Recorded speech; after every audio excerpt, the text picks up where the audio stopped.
pouquinho sobre análise facial.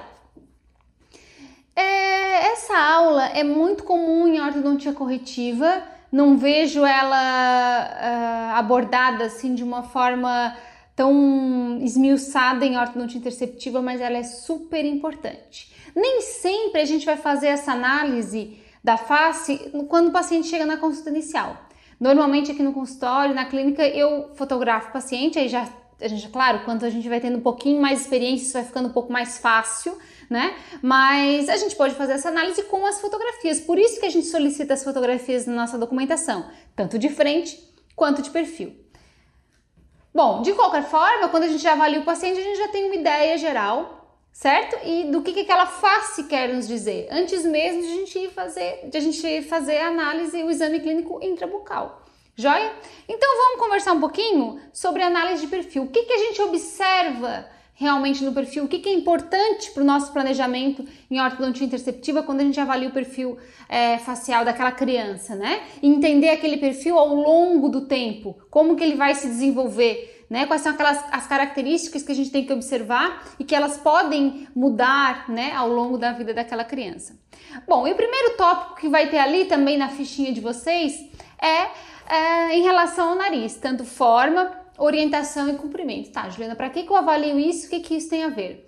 A implantação do nariz, de maneira geral, ela nos sugere a fisiologia respiratória e ela também tem alguma relação com a questão estética, certo? Crianças normalmente têm uma implantação mais verticalzinha, assim, o nariz está mais perpendicular em relação ao lábio ou ligeiramente para cima. Normalmente crianças com distúrbios respiratórios, alterações respiratórias, têm uma tendência de ter uma base do nariz ligeiramente levantada, certo? Isso também influencia a forma do nariz, ela também vai influenciar no ângulo nasolabial. Ó, por exemplo, esse paciente aqui tem o nariz um pouquinho mais arrebitadinho, certo? E ele acaba influenciando nesse ângulo nasolabial, entre o lábio superior e a base do nariz, tá? A gente tem uma referência para o ângulo nasolabial. A gente vai discutir isso em seguida. Ó, o ângulo nasolabial, tá? Tem um ângulo, a gente pode avaliar isso, tanto, tem alguns autores que preconizam uma medida, em torno de 100 graus, 105, mas ele também é uma relação muito visual, uma inspeção visual, não se atém muito à medida, tá? E sim a relação desse ângulo do lábio com o nariz.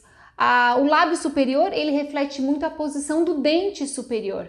Né? Em ortodontia corretiva, a gente fala que a cada 1 milímetro de movimento no dente superior, no incisivo central superior, a gente tem uma movimentação do lábio ele responde em torno de 0,75. Então é quase diretamente proporcional. O movimento o outro também altera um pouquinho, o lábio superior um pouquinho menos do que a movimentação que a gente faz no dente, tá? Mas ele também responde de forma direta.